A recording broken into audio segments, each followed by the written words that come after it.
this is really enough. It's enough to overturn any election. It's disgraceful what happened. And I'll conclude by asking you to just think about this for a minute.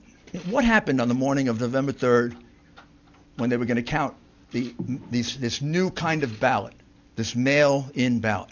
Did every Democrat leader in Pennsylvania and in Michigan and in Wisconsin and in Georgia and in Nevada and in Arizona, they all wake up and all separately have the same idea? Did they all separately have the idea that we're going to put Republican inspectors in pens? We're not going to let them look at mail-in or absentee ballots? They all independently come up with that. That somebody had this plan?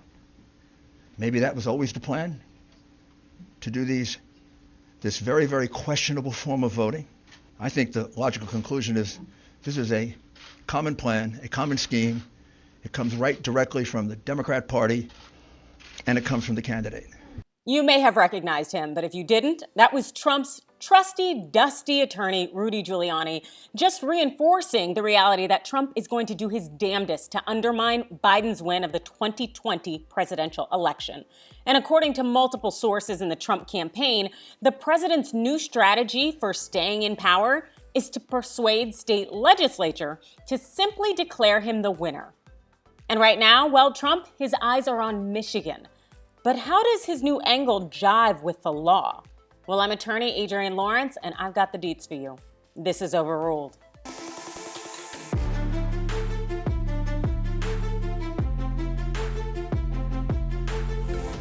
Welcome to TYT Overruled, where you get to be the judge. Your case for today? Well, it concerns Trump's most recent attempt to stop the election from being certified, and it's focused in Michigan. Now, here are the 3 things that you need to know about what's going down in Michigan. First, the Michigan election official who's trying to back out of certifying the election results for Biden, well, she legally cannot change her certification. So here's the backstory.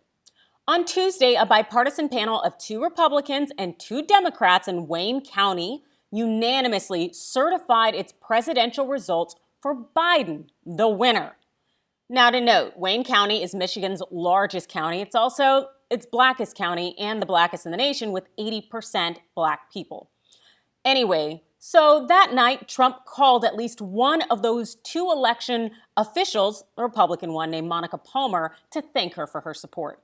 After that, Ms. Palmer suddenly claimed that she was bullied into certifying the election results for Biden, and so she went ahead and signed an affidavit largely to that effect. Now, legally, she cannot change her certification. There's just no legal avenue for her to do so. And her job really here is done. The next step is for the Michigan State Board of Canvassers to certify the election results. But even though there are no legal mechanisms or channels available to Ms. Palmer and her little friend Trump, that doesn't mean they won't puppet and do all of this nonsense in order to go ahead and rescind that certification for Biden. Or I should say at least try. Second, as mentioned, President Trump called at least one of Michigan's election officials who's now trying to rescind her decision to certify the votes in the state's largest county. Now, that would happen to be, what? A coup. That's right. As I explained in the last Overruled segment, a coup, also known as sedition, is a felony under federal law. It's completely illegal and it's punishable by up to 20 years in prison.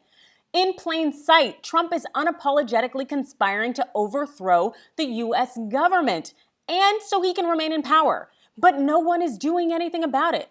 The Dems are simply sitting here saying, oh, it won't work. As long as I remember it, hey, it won't work until it works. So unless the Dems will actually do some work, we're going to have a problem here. So do not deny what's going on right before your eyes. This is a coup. And third, even if Trump's coup to take Michigan and Pennsylvania is successful, he'd still be a loser. Currently, Biden has 306 electoral votes, while Trump has 232. If the combined 36 electoral votes in Michigan and Pennsylvania were to somehow make their way to Trump, Biden would still have 270 electoral votes, the amount needed for him to be president, while Trump would have just a mere 268 votes. That's too shy of what's needed to be president. So even if Michigan and PA go to the dark side, it's not enough to give Trump the win. He and his trusty-dusty attorney Giuliani know that. And so Trump needs more than flipping just Michigan and PA to stay in power. So in the coming days, we may see Trump making more targeted attacks on states that are vulnerable. Those are the three things you need to know about Trump's most recent attacks on the 2020 presidential election, this time focusing on Michigan, and this time definitely being a coup. So, do you think Trump is going to be able to get away with this attack on Michigan?